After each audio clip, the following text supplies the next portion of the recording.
60 years of the Queen's reign. We're at Westminster Abbey, the church which has seen more royal occasions than anywhere else. Weddings, funerals, coronations, births and deaths. This place has seen them all over more than 1,000 years. Welcome to National Treasure's Jubilee Special.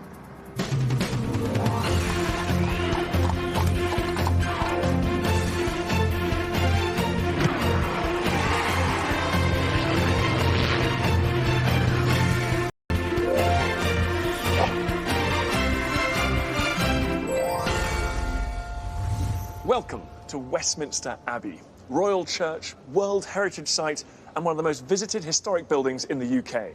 Over the next hour, we'll be visiting some of the Abbey's secret spaces, talking to the people who keep it looking so beautiful and revisiting some extraordinary moments from its long history. Hello, Micah. Lovely to meet you. Coming up, fashion icon Twiggy on the do's and don'ts of dressing the Queen. I was wearing skirts probably up to here then. EastEnder Larry Lamb comes face to face with the current craze for 50s nostalgia. The 50s was a time that people sort of fantasised as being that perfect time. And he also joins us here later. Lucy Worsley gets a bit regal as she retraces Queen Victoria's 1897 Diamond Jubilee procession. And Michael Douglas from The One Show joins me on a royal road trip in search of the origins of our monarchy. You would sit on here and I would go, oh, by the power of Almighty God, I will pretend to put a crown on me. I'll hold on to the rings. I give up. Put a crown on me. Come on. I don't know why I bother. It's fair to say, though, that this place lends itself to superlatives, and that goes for the fabric of the building, not just its incredible history. Most of the Abbey dates back to 1245, when Henry III rebuilt it in grand Gothic style. He was mainly showing off to the French, so of course he made sure that this was as high as possible. In fact, it's still the highest church in England. All of which means from up here in the Triforium, one of the few spaces in the Abbey not currently open to the public, I get a glimpse of what was once called the best view in Europe. Well, I tell you, it's not too bad from down here either, Dan. Of course, this year we're celebrating 60 years of the Queen's reign. She became Queen in February 1952 when her father died, but her coronation didn't take place until almost 18 months later on the 2nd of June 1953. The ceremony was held here, like all royal coronations, and the Abbey was closed from the beginning of that year for the elaborate preparations. Normally, the Abbey can seat around 2,000 people, but they wanted enough space for 8,000. Tons of steel and wood were brought in to build. By the morning of June the 2nd, everything was ready. Everyone taking part had rehearsed. The event would go flawlessly.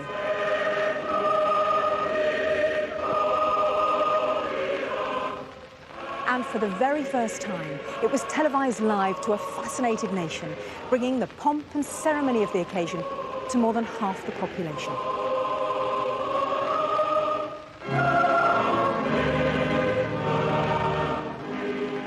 Well, two people who were in the Abbey on that very day are here to share some of their memories today. David Bainbridge and David Overton were part of the 350-strong choir who sang during the ceremony. Welcome, gentlemen. Thank you very much for coming back, because, of course, you were young boys when you first sang here, weren't you? How old are you? I was just 12. 12 years old. Yeah.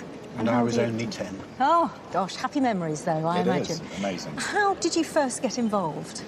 Well, after the late King passed away, the Royal School of Church Music ran a series of choir festivals throughout the year, attended by something over 4,000 choristers from around the country. And the next thing I knew at Christmas time that year was that I was going to be singing here in the Abbey. And you had a lot of rehearsals away from home, spent a month away from home. Yes, we did. We were told that we would spend a month at Addington Palace near Croydon. They come from all parts of the United Kingdom, and tomorrow in the Abbey they will join nearly 400 other choristers. And the BBC filmed it as well. What's it like when you look back at the footage of you? It was amazing. I mean, it was something very special that happened in my life, yes. What about you, David Overton? This place more familiar to you because you were part of the Abbey Choir? Familiar in the sense that we sang as the Abbey Choir every day in the choir stalls just behind us. But, of course, for the coronation, the whole Abbey had been transformed into a different place. Were you aware of the significance of the day? No.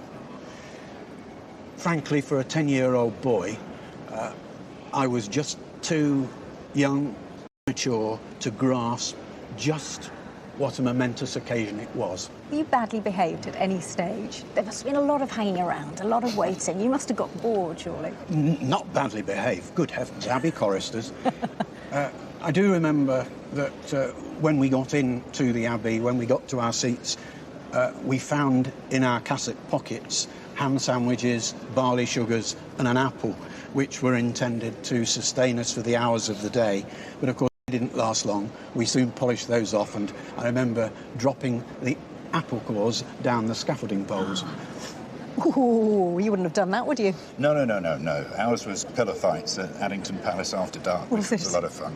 David Overton, give us a sense of how it feels now to have been part of that special day. Now, having seen the filming, becomes actually even larger than the recollection at the time. Those are the memories of the paint, the music, the spectacle of a unique occasion which you obviously experience once in a lifetime. We're very pleased to have had you here. Thank you very much, David Bainbridge and My David pleasure, Overton. thank you. Thank you. Well, the Queen's coronation was the 38th to have been held here, but have you ever wondered why we have kings and queens in the first place? Michael Douglas from The One Show has. So Dan lured him out on one of their history road trips to fill him in. Cue the camper van. So he's asked me to meet him up here somewhere, but I don't know how I'm supposed to find him with all this fog everywhere. I'm just glad I'm in a van this time, because, as ever, he's got me to meet him at the top of a hill. I mean, what is it with down snow and hills? Yeah, please, look at him up there. Look at him up there.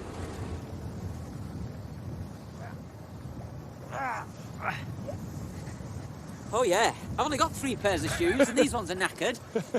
How you doing, buddy? I'm all right, thanks. You all right? Yeah, good. So why am I here? Why have you brought me up here? Because, you know, this story is all about royal history, Michael. Yeah, well, I've got a question for you about royal history. Why have we got a queen? That's a good question, and to answer it, we've come to Edinburgh, which is one of the most important centres of royal power in Britain. For hundreds of years, our Queen's ancestors used to rule Scotland from that castle over there. And it's still important, not least, because it's got the Stone of Destiny. The stone of... Has it got a sword sticking out of it or something? Different stone. Yeah? Right, let's go and see the Stone of Destiny then. Yeah, there's a little bit of a problem with that, actually, Michael. Oh, no, it's just over there. You said it's in the castle. You said it. Okay. Just get in the car. So why can't we just go and film the Stone of Destiny at the castle? Because the Stone of Destiny is such an important national treasure. It's so precious that people like us just can't come in and just film it at random. Not even Dan Snow can just go, oh, I'm going to film that. Well, understandably, they needed a bit more time to kind of arrange it. Dan No, that's what we'll call you. To be honest, it's okay, because we're going to a place that's just as interesting, just as important. Because like the stone, the place we're going to is about the extraordinary tradition that this country has of monarchy.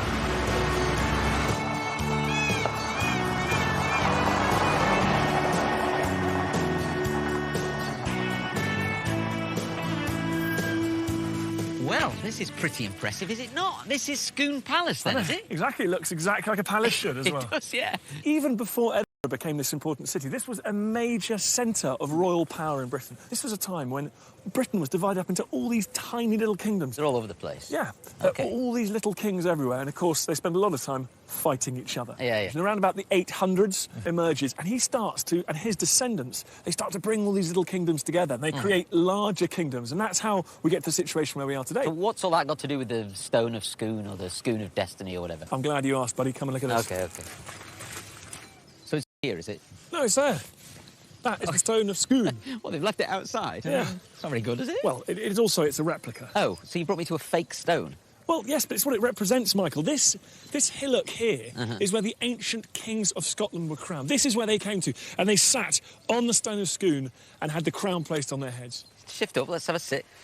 But it is just a stone. I mean, it's a fake stone. Yeah, but Michael, a crown is just a hat that lets the weather in, right? It's not. It's all about this hillock, this stone, This fake stone.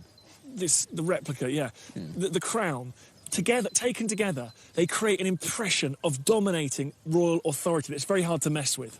So you would have been crowned here, would you? You'd sit on this thing, Yeah. shift up.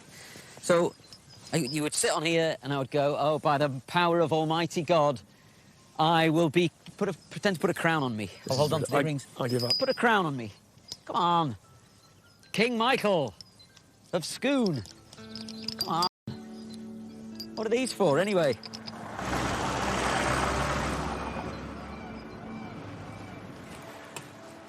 So I get all that, you know, that there was lots of kings and one thing or another, but how do we get to a point where there is just one that governs the whole of Great Britain or whatever? Centuries of warfare. You get these kingdoms slowly emerge, like Scotland, England, they slowly swallow up all these other kingdoms, and then they fight each other a lot. And then finally, Henry VIII, you know, King Henry VIII of England, his sister married the King of Scotland, and her grandson becomes the Scottish king, but because he's got English blood in him as well, finally, he becomes King of England as well. He joins the two crowns together. So he's King James VI of Scotland, he becomes King James I of England, and he calls himself the King of Great Britain. So ever since then, that's been it? There's just been one kind of ruler or king or queen or whatever for England and Scotland? Yeah, there's just been one British crown, with one brief exception. And what's that? I'll tell you about it when we get back on the road. Yeah? Yeah.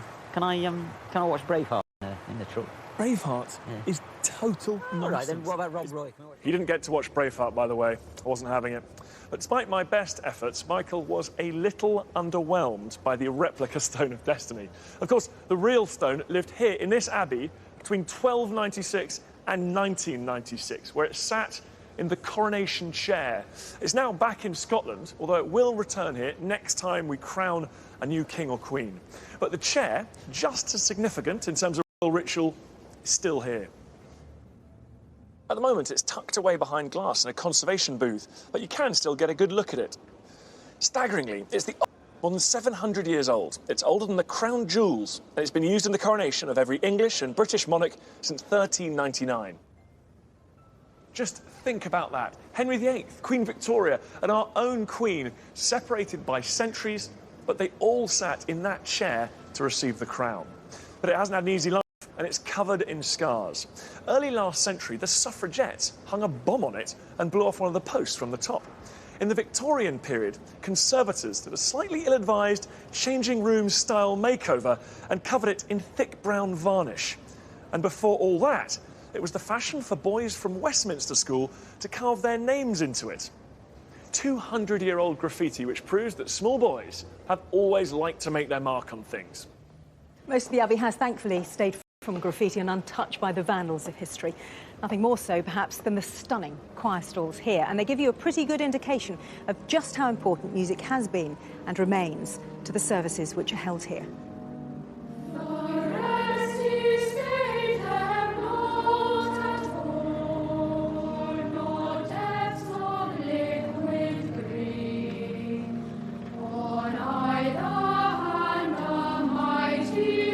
Because of the height of the Abbey, which Dan mentioned earlier, there are particularly beautiful acoustics. And over the years, composers such as Handel and Elgar have written music just to be performed here.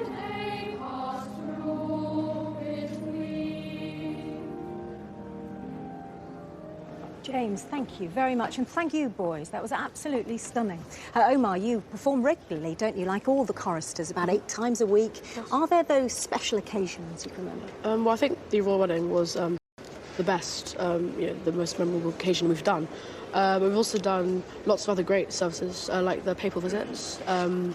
Also, once when Barack Obama came, and we got to shake his hand, and that was just great because he's one of the most powerful people in the world. Yeah. But I think, the Royal Wedding, definitely. Orlando, because you perform so often in the Abbey, do you get more nervous when visiting dignitaries or the Queen or the royal family come to listen to you? It's much more nerve-wracking when royalty are here, but that adrenaline really keeps everyone concentrating very hard, and so generally the services come out just as good, if not better, but we try to be at the top of our game all the time. Well, you sang beautifully. Thanks once again to you and all the Abbey choristers. Thank you.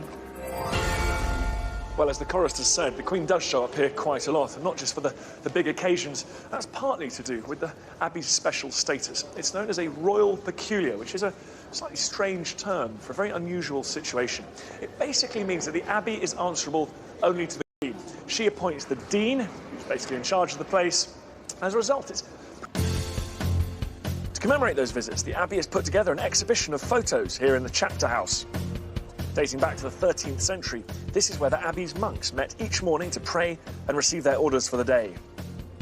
And just for today, it's also home to Victoria Murphy, a royal correspondent. Hi, Victoria. Hi. What does this exhibition tell us about the Queen's relationship with the Abbey? Well, it tells us that she's been here a lot, right from when was a little girl, right up until very recently. The Queen has a real relationship with this abbey that's been built up over many, many years. Is this just work, or do you think she has a real personal connection with this building? Well, yeah, obviously she does come here for big state occasions, but I think it is more than that, because so many personal moments in her life have taken place here. You've had weddings, you've had funerals, you've had moments of great joy and moments of great sadness, and she can't come here for all those personal occasions and not feel a personal closeness to the building itself. There are many amazing pictures to choose from here, for spreading over a long life. What are some of your particular favourites that you think shine light on the Queen? So my favourites, I really like this one because I like the fact that it's the Queen and Margaret. She was 11 in this picture, and it was just before her dad's coronation. The first part of her life, for the first 10 years, she had no idea that she was going to become Queen. And so this sense of just this young girl with no idea of what lies before her, I think is a really nice moment. The other ones I like, it's got to be this one, her wedding day. And it is, I think it's such an amazing picture because you can really get a sense of like the nervous bride on her wedding day. And I think, you know, she was a princess and her father who was walking her down the aisle was the king. But I think they're almost just like any other father and daughter on a wedding day. And I think that's what's so lovely about it, is that you can feel the nervousness in this picture, and you can almost feel King George VI leaning in protectively towards her because she's this little girl and he's giving her away. On that subject, Victoria, emotion, because I get the impression sometimes the Queen looks like she's going through the motions when she comes to events at places like this. I mean, are there any pictures here where you get a real sense of her personality, of her enjoying herself? Well, I think the Queen does often look like she's enjoying herself. People do say sometimes that she looks a bit glum, but if you look at some of the pictures later on in the exhibition, some of the ones that have been taken more recently, you can see that she's smiling, and I think you've got to be fair to her as well, because a lot of the occasions that she goes to, you know, it's befitting for her not to be grinning away if she's at a memorial service or something. So, looking back at all these photographs and all the outfits, all the events, what's your favourite era, do you think, of the Queen's reign? Well, my favourite pictures to look are the pictures of the Queen just after she came to the throne and when she was a young queen in sort of their early mid-50s, because I think we forget that she was once a young, really attractive, quite glamorous young sovereign, and she was captivating people in the way that Kate is captivating people now. Thanks very much, Victoria. You're not the only one to get nostalgic about the early years of the Queen's reign. 50s nostalgia is big business these days, and we've sent Larry Lamb off to investigate. 1950 in the world, it had a population of 50 million people, but just 3 million cars. The average weekly wage was £9, and a pint of milk would have set you back 9p. And I was 6 years old and a great fan of Muffin the Mule and the Flower Pot Man. Muffin the Mule. 60 years have passed since then, but still some people today are obsessed with the spirit of the good old days. Polka dot milk jugs, all sorts of kitsch, or the make-do men attitude of 50s Britain. People look back on it with nostalgic affection. When I think of 50s Britain, I think of Churchill and the invasion of rock and roll. But there is one particular day that sticks out in my mind. My most vivid memory of Coronation Day was the street party we had with kids from all around the neighbourhood sitting at great long tables, eating cakes and sweets and having the most amazing time. No, that one there, look, if you have a look, this they got the vintage, they've all drunk it, look, all the children. Yeah. It wasn't just me. This was a feeling shared by most of my generation. I've come to Cardiff to meet Rita and Dal Spinola to share their memories. Well, I was about 14, but we had a lovely party. We had jelly and blancmange, we had Cornish milk, paste sandwiches, not ham. Paste sandwiches, yes. Lovely Shipham's paste sandwiches. Yeah. You see cakes today with little coloured speckles thrown all over. Yeah. At the coronation, it was the first time I ever seen them over the trifle. Really? Yeah. And they're races, yeah. And there's the men's races there, yes, running down the street. We have musical chairs. Yeah. Where did you get the music? Piano. Well, you put piano in the street, Yes, we always had a piano in the street, yes. Ah. My father's favourite was the Laughing Policeman. Oh, yeah. He always done that and everybody was a step. Oh, he did it, did he? He did the Laughing Policeman, yes. Yeah, And it's not just the people who were there. There's a whole new generation who are in love with that era's charm and look back at that time. It's the 1953 coronation. It just sums up what I'm so proud of. It's my family, they're at a street party. People are really proud to be patriotic. And it's just a real feeling of unity and hope. Angel, Rosie and Lauren are in love with all things 50s. And they're not the only ones. There is a massive movement in vintage right now. I walked past one of the biggest department stores and it said, have a vintage summer.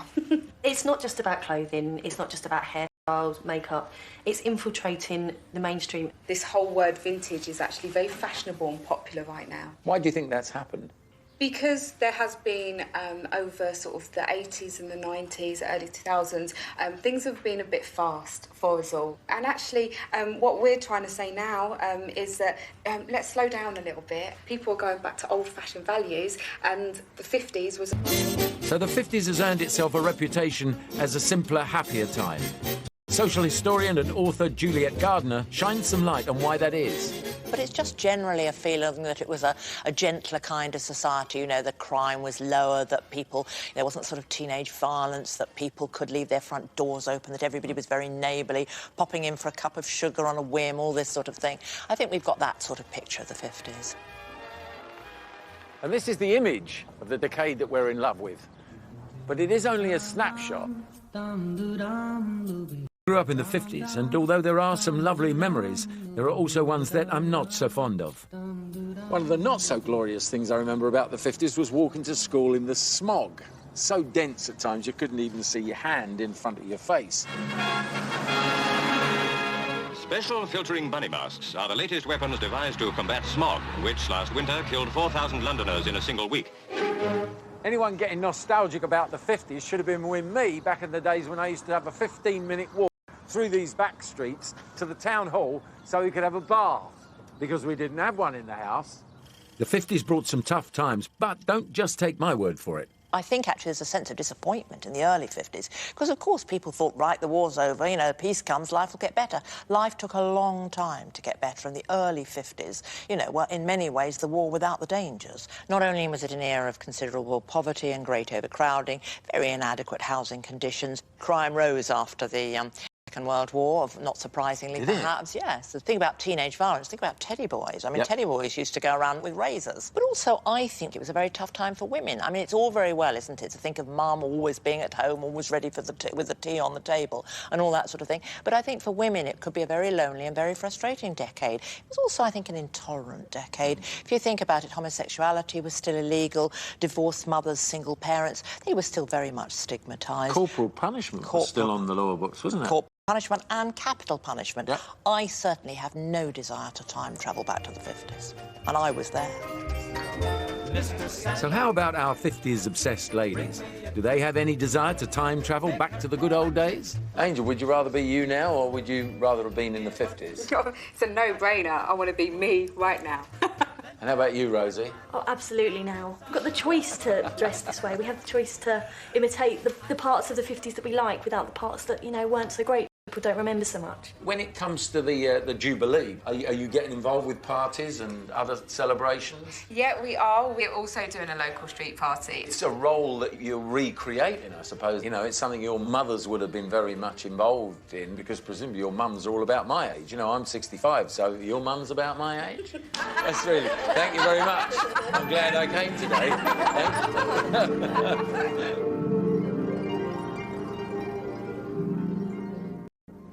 Wow, they're a bit cheeky, but you were won over by those girls in the end, weren't you, Larry? I was. Them and the cakes. They were the cakes, that's what did it. They were quite a bunch, those ones. Were you surprised at the 50s revival that you saw? I was deeply shocked, I think, really. I mean, having lived through it, I can't quite figure out what they get so excited about, but, you know, it was all... My memories of it were rather sort of dark and dreary, you know. It never... Every time you went on holiday, it seemed to rain all the time. I don't have any super fond memory of it, except the coronation party. That was about it, really. Yeah, so it's just the parties? Yeah, when there weren't a lot of parties around. I mean, you know, the whole post-war austerity thing. And I can still remember, you know, having to go to the sweet shop with the little ration card, you know, to get your allocation of sweets, and they were a big deal. And so the party was a great, extraordinary thing, with all those cakes and jellies and blancmange and everything else like that. Treats that were really something special. Yeah, so those of us who weren't there then, do you think we're looking back... Those of us that were there then. We are, though, aren't we? It is a bit rose-tinted looking back at the 50s. I think it's all a bit rose-tinted myself, you know. I mean, it's easy. It's that kind of... I mean, I'm one for, you know, kicking out the kitchen, you know, and they're in fact, they're in the kitchen getting the kitchen, you know.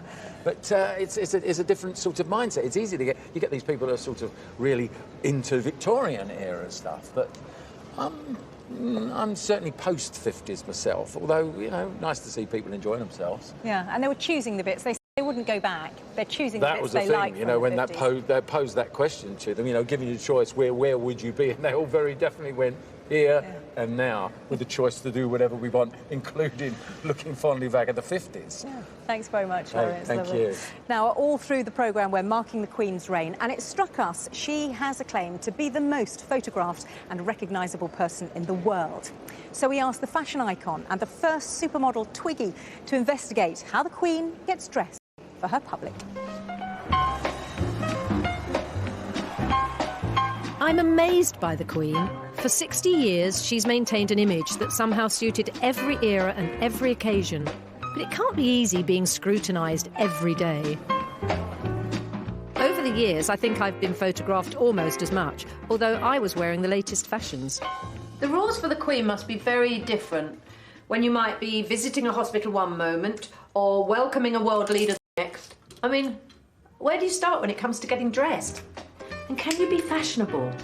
To find out how the Queen's style was created, I need to go right back to the 1940s. Hello, Michael. Lovely to meet you. To the Queen, Norman Hartnell and Hardy Amis. First, he's giving me a privileged look at some beautiful sketches of clothes for the young Princess Elizabeth. Oh, aren't they good? So these are Norman Hartnell? These are all Hartnell. Now, this is the earlier look for the Queen when she was Princess Elizabeth. They are kind of fashionable, aren't they? I think so, Yeah. yes. So what year would this be, do you think? This is around 1947. This is so pretty, look. You know, it's so on trend and fashionable. Especially designed for HRH, the Princess Elizabeth. Yes. And So then did that mean nobody else got it? Nobody else got it. They were all designed for her. And look at that. And this one, after she married, specially designed for HRH. That, I mean, it's gorgeous. That's a real gown. Absolutely right. Gorgeous. I want that jacket. Oh, my. Looking at these pictures, it's clear to me that Princess Elizabeth, like me at her age, really loved playing around with fashion. But before long, things were going to change. So do you think when Princess Elizabeth became Queen, that had a big influence on how she felt she should dress? I think it probably did. After all, she's Queen of the country and head of the Commonwealth. So she has to be chic? Yes, she's on record as having said that it's a job that she has to do. And so the clothes have to perform for her. For example, you don't want something as in this picture, where the wind suddenly whips your skirt up. And that shouldn't happen to the Queen. No, it shouldn't. The dress is blowing up, you're seeing her knees and seeing her petticoat. Indeed. That Shouldn't must happen have to been- anybody. No, it shouldn't, but certainly not the Queen. No. I think this is rather good, where Hardy Amis has put in his comment as short as we dared. That's hysterical. The era What of is the it? mini But you can actually see her knees. This is 1970. Gosh, when I think I was wearing skirts probably up to here then. That's and then, of course, the amazing. Queen was 44 years old there, so you wouldn't expect to see her in a miniskirt. No, anyway, of really, course would you? not, anyway. So I'm wondering, if the Queen's style was already fixed by the 1970s, has it moved on now that she's 86? Stuart Parvin is one of Her Majesty's current designers. We're off to meet the Queen in a special 3D projection studio to take a look at some of the outfits. Ah, there she is. Doesn't she look sweet? Basically, designing the dress of the Queen means you're creating something for the world's most famous woman who's seen by more people on a daily basis than anyone else. I know, that's extraordinary. She also has an image in people's mind that you have to fulfil. Like all of the Queen's designers, Stuart has to work around the rules. The Queen always wears a 2-inch heel, hemlines must be well below the knee, and she always carries a handbag. This was for the Queen to go to Melbourne. Oh, hot. Very hot. Wonderful bright colour. I mean, I called it blancmange pink. She didn't like that, but it was. But it is a bit, isn't it? It's a bit blancmange. It's a fantastic, strong colour. I mean, she's standing out. She's a real focal point. Yeah. Talking to Michael and Stuart, it's clear the rules are pretty full on. I mean, the Queen can't just step out of the door wearing anything. Her clothes are her uniform. But that doesn't mean she has to be conservative with everything. Freddie! Hello. What a great Lovely pleasure. to see you. Very nice. I'm really excited to meet Freddie Fox. He spent 34 years designing Her Majesty's iconic hats, and I know he'll give me a real insight into working for the Queen. What does the Queen look for in a hat? It must be comfortable, first of all. Of course. Comfort is prime importance in all of her clothing. So what was the first hat you made for the Queen? Can you remember? How could I forget? It was the Royal Tour Chile and Argentina. It was 6 outfits. And so 6 hats? 6 hats. Do you have a favourite hat that you made for the Queen? Probably the most memorable for everybody is the Silver Jubilee pink one with the bells. With the bells, yes. It was perfect colour, and it, you know, turned out to be a memorable outfit. Freddie remembers one very specific request he got from the Queen. There was a point when I think maybe I was getting a little bit carried away about the size of hats that I was doing. And the Queen said, you know, I want you to come downstairs with me. I've had the car come around. Yeah. And you said, you see, the brims, if they're long at the back, they hit. Oh, I see. They hit on the back seat. Oh, of course. And so, you know, you can't actually say, well, just buy a new car with them. I did watch the backs of hats after that a bit. Talking to Michael, Stuart and Freddie, I can tell that the Queen is meticulous about every aspect of her clothing. I've still one burning question, though. Has the Queen ever been, or is she now, fashionable? Well, this is nice. Afternoon tea. I'm hoping Grazia magazine's style director, Paula Reed, will give me her definitive take on the Queen's dress sense. I think she's always been stylish. I do think she is. I mean, I think on the Vogue survey, she was listed as one of the 50 most glamorous women in the world. The Barber kind of came into fashion last year. Do you think people were following her? There was a moment, kind of 6 or 7 years ago, when suddenly the traditional British thing was cool. And it was on the runways. I'll never forget the Dolce & Gabbana show. All the models were wearing skirts just like that, at exactly that length, headscarves and big boxy bags. And the inspiration was so literally the Queen. But looking through these photos, some might say the Queen could have been more adventurous. Do you think she should have been more fashionable and... the Queen in a miniskirt, wouldn't it? Not that she didn't have the legs to carry it off. Absolutely. But, you know, clothes are a great communicator. Clothes will actually convey in a very kind of subliminal, kind of subconscious way exactly to people your position, your self-confidence. The clothes are about her.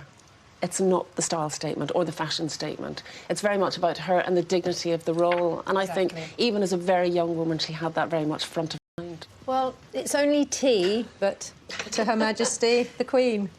God bless her. So the Queen definitely gets the nod from fashion royalty there. So, Larry, you, like me, obviously, a complete fashion icon. What do you make? Everyone's got an opinion. What do you make of the Queen? Well, I'm a bona fide baby boomer, so she's been there ever since I was a little baby. Her reign and my life are sort of run together. And she's been doing things that I've watched on the television all my life. The places she's been, the things she's worn, the horse races, the things she's opened, the speeches in the House of Lords opening Parliament. You know, all these things go on and on and on right through my life. So and it's what she sort of embodies and what she sums up. And, you know, I'm an amateur history buff, not like you, the full professional deal. But, you know, to be in a place like this in particular, you know, this is what she embodies. It's the history of this country. Well, it's a ringing endorsement here from Larry, and I'll tell you, he's more excited than I am to be in this incredible chapel here. I've got to hold him into position. Sian is back in the nave, and she is there recalling a very recent piece of royal history.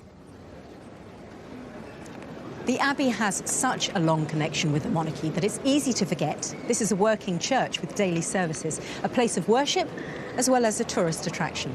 But it's still those big royal moments, like last year's wedding of the Duke and Duchess of Cambridge, which really bring the Abbey to the heart of our national life. It's thought that around 2 billion people watch the ceremony worldwide, with 25 million watching live in the UK. The building was rigged with cameras everywhere in order to capture every moment of the service. Well, almost every moment, because at the end of the ceremony, the newly married couple, their parents, Prince Harry and Pippa and James Middleton, disappeared from view for 10 minutes. They exited through one of the doors at the high altar to one of the few spaces in the Abbey not covered by the cameras. So, what's behind the door? Well, it's this. One of the most private and spiritually significant parts of the building, the shrine. This is the tomb of Edward the Confessor, the founder of the 11th century Abbey, and it's ringed by the tombs of the Plantagenet kings. Henry III, Edward I and Edward III, and Richard II. In all, there are 5 kings and 4 queens buried here. By the Dean of Westminster, the Very Reverend Dr. John Hall. And hello, Mr. Dean. Hello. Before we talk about the day itself, just give us a sense of why this place, the shrine, is so important. Well, the shrine of St Edward the Confessor, of course, he's one of the kings who was also a saint. King from 1042 to 1066. He rebuilt the abbey here. He built his palace of Westminster here, so the Houses of Parliament meeting what had been his palace, still a royal palace. He was the patron saint of England for many centuries, and other kings and queens wanted to be gathered around him. So it's a very important place. A very important place, and of course the place that the royal party came to for the signing of the registers. Just describe what went on that day. So there was, in front of the altar, there was a table with the registers. There are 3 registers. There's a certificate, obviously, that has to be signed as well. So they signed themselves, and other members of the royal family signed too, their witnesses. And then, in fact, the books went to Buckingham Palace afterwards for other members of the royal family to sign too. And once they'd all signed, I got them lined up over here and sent them off.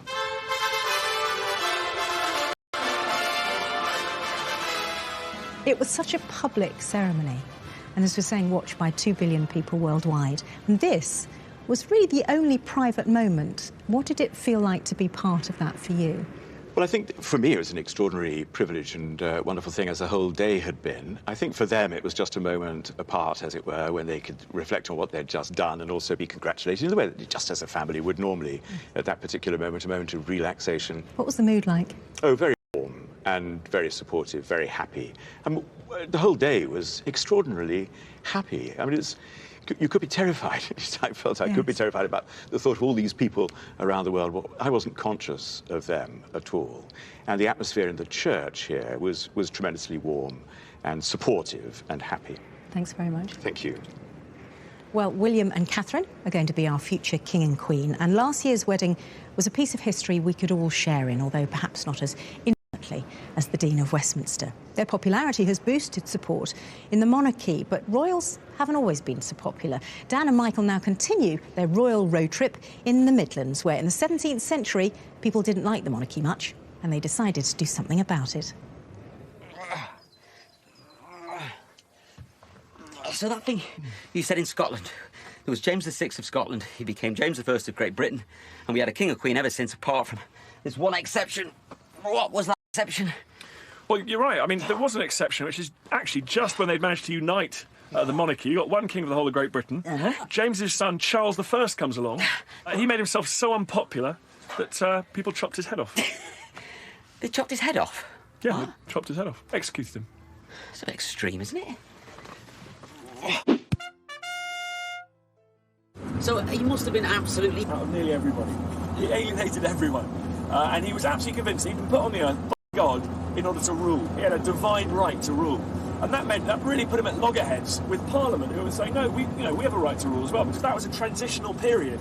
And the politicians and the king were kind of jostling for power as to who really controlled the country. There was a massive civil war broke out, armies marching to and fro. The population was much smaller back then, so historians think it was the bloodiest war relative to population in the history of Britain. Wow. And you've got one side on Parliament and then the other side supporting the king, or is that too simple? And that's about right, yeah. And there's evidence of this war right across the country. Look at this, Michael. Look at this. It's a field. It's exactly what I thought it would be. A big green field. It is a stage on which our history was written. This is one of my favourite battlefields. You get a great sense of it. Basically, one side are up here on the high ground, the valley in between, the other side on the high ground up there. It looks like a battlefield should do. Who's up here? Over there is King Charles and the royalists. This is all the king's horses and all the king's men are up there, are they? They are. Yeah? Unfortunately, on this ridge here... Humpty Dumpty's over here, is he? On this ridge here is King Charles's nemesis, one of the greatest cavalry commanders this nation has ever produced, a man called Oliver Cromwell. This is the point of no return for Charles. His army is completely annihilated right here on this spot. This is the moment when Parliament, if you like, the people stand up to a bad king and say, no longer can you treat us like this. He's captured here then, is he, and then taken back to London? Actually, he's not captured here. He just about manages to escape, but he loses his treasury and all sorts of things, but he just manages to escape. But I'll tell you about what happens next over a pint. Way back here, is it?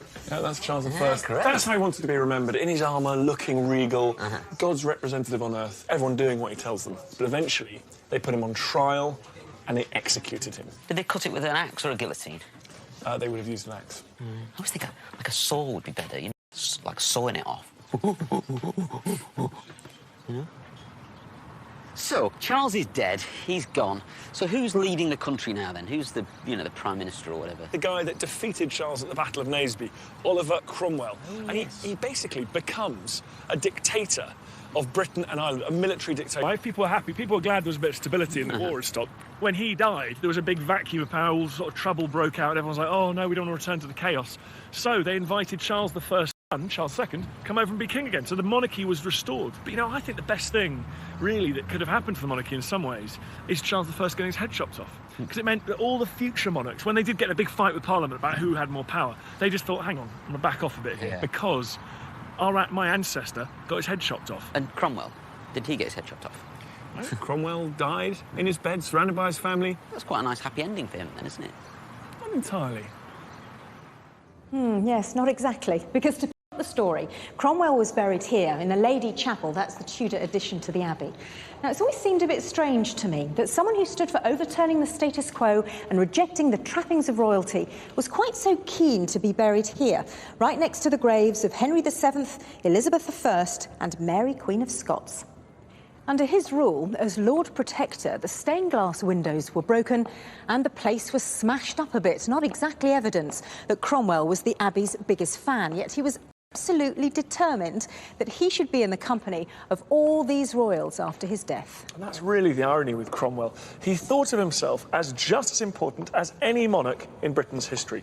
He really did have the ego of a military dictator. And he definitely had his head turned by the snazzy clothes and the ritual. He insisted on the coronation chair being taken over there to Westminster Hall, where he sat in it in royal robes to be proclaimed Lord Protector. And when he died, he had a massive state funeral modelled on that of James I.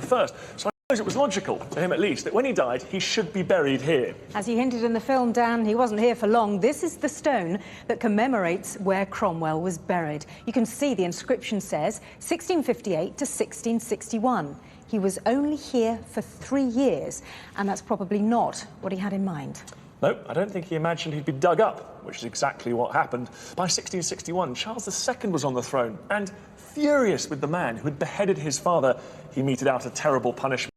In January of that year, they unearthed Cromwell, they took him to Tyburn, which is basically Marble Arch today, and then chopped his head off. Then they stuck the head on a spike as a bit of a reminder about what happened to people who tried to overthrow the monarchy. Well, the same treatment was handed out to fellow parliamentarians who'd also signed the warrant for Charles I's execution. And the bodies of Cromwell's wife and other generals were also removed and reburied elsewhere. The only member of Cromwell's family who escaped that treatment was his favourite daughter, Elizabeth. They couldn't find where she was buried, so she remains here to this day.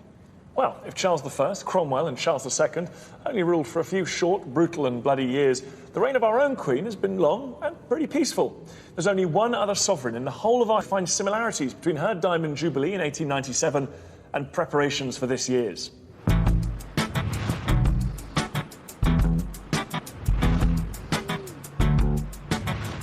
It all sounds a bit familiar, doesn't it? But those headlines aren't from 2012, they're from 1897.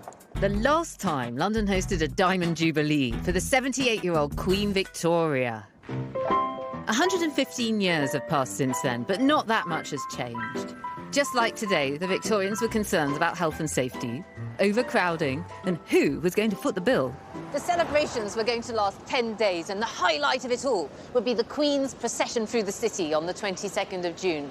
On that day, whoever you were, whatever you did, whether you were a publican or a housewife or a pickpocket, you would have been swept up in Jubilee mania. The procession was the showpiece of the festivities.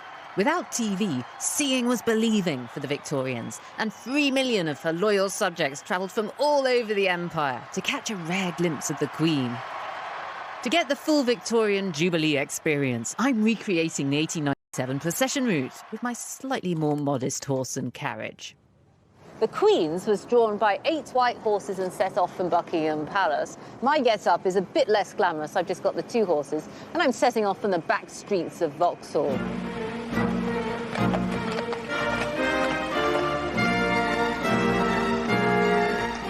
The route covered 6 miles of the city, passing all the famous landmarks. As soon as the route was announced, the of every single house and church and pub and balcony and window all along the way. Went, hooray! Now we've got the chance to cash in, because we can sell tickets to spectators. Ticket sales were big business, and your average seat would have set you back 2 guineas. That's around £100 today. An estimated 25,000 seats were up for grabs. Number 63, Piccadilly, just about here, was a jeweller's shop in 1897, and they'd sold seats in their upstairs front window. Seat number 15 had been sold to Mrs. Curtis. There's her name. It's been clearly written in on the ticket there. I bet that cost quite a fair bob or two.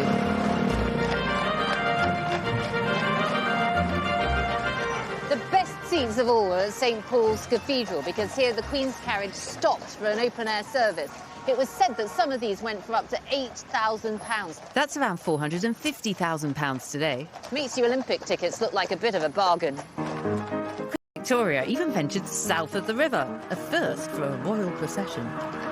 The church of St. George the Martyr in South London had a prime position on the route and took full of come down. It would have been perfect. The church made £2,000 from tickets, and the current Reverend, Father Ray, shows me how they splashed the cash. Blimey, look at your ceiling. Great, isn't it? So this is what they spent the cash on? This is what they spent the profits of their stand on? Certainly a lot of the cash they must have spent on this, and it would have been extremely expensive. It's so of its time. It's absolutely 1897. It must have been strikingly contemporary. Yes.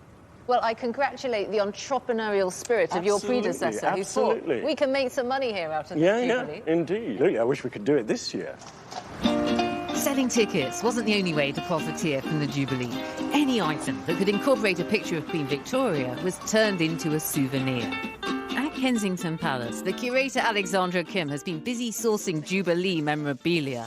Today, I guess the classic Jubilee purchase is going to be a tea towel for £2.50. But the Victorians went way beyond that, didn't they? They had way more stuff. I love how inventive the Victorians were. They were just happy to turn anything into this wonderful Jubilee opportunity. So you've got everything here from spoons to playing cards, and there was something, I think, for every pocket, whether you had 1 shilling or 50 shillings. But it meant that even if you were from the very poorest community, you could have a... You could get your own bit of kit. Exactly. What do you think all this tells us about how the Victorians felt about Victoria in 1897? It shows that the Victorians were really, really keen to have something to remember this incredible event, this kind of idea of Jubilee mania and the real inventiveness of all of these Victorian entrepreneurs. I take my hat off to them. Who would ever have thought of a Jubilee ginger beer bottle? Well, who knows? We might get one for this year. And the ginger beer would have been flowing. Eating and drinking were a huge part of the day's celebrations. The food historian Annie Gray gives me a taste of who was eating what. So what was the definitive food of Jubilee 1897? It depends who you are, because if you are poor, you probably come along to watch the procession, you're probably going to buy something from a street vendor. So you might have some jellied eels or some whelks, or almost certainly soup, because that's the universal street food at the time. If you're slightly wealthier, you're probably going to have had your servants pack a hamper for you. Oh, and what might be in that? A game pie? Game pie, absolutely. You're going to have lots of cakes, you're going to have, obviously, butter, cheeses, fruits. I think everyone's Jubilee picnic is going to have cupcakes in it this year. What do you think of the cupcakes? Did Victorians have them? I'm not fond of the modern cupcake. The Victorian cupcake was a little bit more like that. Is that it? Yes. That is so disappointing. They weren't. Oh, it's lovely, though, because it's delicate and sweet and ladylike, and it means you've got room for the gingerbread and the pork pie. What did the Victorians think about eating in public? Wasn't it a bit vulgar? It was a bit vulgar. The working classes would eat on the street because that's where they could get the food, but the idea of the rich sitting on the street eating, that would certainly not be done. It's one of the reasons that they were hiring balconies and sitting behind glass so that they could have a table and have it all staged up properly. Pretend that they weren't really eating in public. Yes, very much so, but with a great view of the Queen. Lives. But what did the party girl at the centre of it all really think? Well, we think of the elderly Queen as being silent, reclusive, moody. But actually, Victoria's diary shows that she was genuinely touched by the day's celebrations. She wrote that the cheers never ceased and it was a never-to-be-forgotten day. So despite all the moaning and the profiteering and the naysaying, the day was a huge success for Victoria and for her subjects. There was a great surge in affection for Victoria as her Diamond Jubilee, and I think exactly the same thing is happening again today. If you fancy finding out more about Queen Victoria's Jubilee, head over to London's Kensington Palace for their Jubilee A View from the Crowd exhibition. As Lucy observed, 2012 is a pretty big year for London and for the Abbey. It has to look its best for the 1 million visitors inspected through the doors. And that is the task of head conservator Vanessa Simeoni, who's responsible for looking after this incredible place, including Henry VII's tomb here. Vanessa, how are you doing? All right. Hi. Can I help you in any way? Yes, you can help me do some dusting. Excellent, There you go. yes. Right, so what are the biggest challenges when you're dealing with this absolutely priceless historical artefact? The biggest challenge everywhere in the Abbey is dust and the impact it has on all the different materials. And there's little bits of damage and things, so you have to be really careful, I imagine. You do, yeah. You have a really good eye and recognise what you are looking at and recognise where it is old damage or recent damage, and also recognise what impact the dust is having on that surface. Well, let's try and go for it. All right. I'll try not to break anything. So we want to remove the dust. We don't want to just displace it. So we just gently brush the dust off the surface and into the vacuum cleaner. It's painstaking, isn't it? It does take a long time. It's very satisfying, isn't it? How recently was this clean? Because there's a bit of dust coming off here. This was clean last week. This is on our weekly housekeeping timetable, this particular monument. Where's that dust come from? That dust comes from the tourists that we get in This is every human year. dust. As well as being central London, you get all the dust and the pollution, as well as building works, construction work going on. All has a major impact. Dust staying on the surface of, for example, some metalwork can start off corrosion and things like that, so you don't want to leave it on the surface for too long. Are we fighting a losing battle? Is this stuff eventually going to collapse, or can you keep it in this condition for eternity? The job of the conservator is to slow down deterioration. We completely understand that you can't stop things from deteriorating, especially when you're a public building. We can't stop it, but we can slow it down, and we do. And it must be hugely satisfying. It's the most amazing job in the whole world. I'm very lucky. Well, good luck with it. Thank you.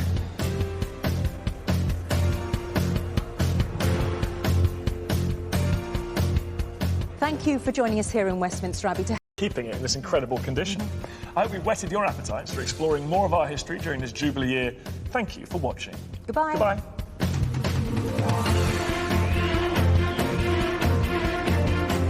From the spectacle of 1,000 boats on the River Thames, more on that in just a moment, to an amazing concert at Buckingham Palace. Celebrate the Queen's Diamond Jubilee with BBC One from Friday the 1st of June.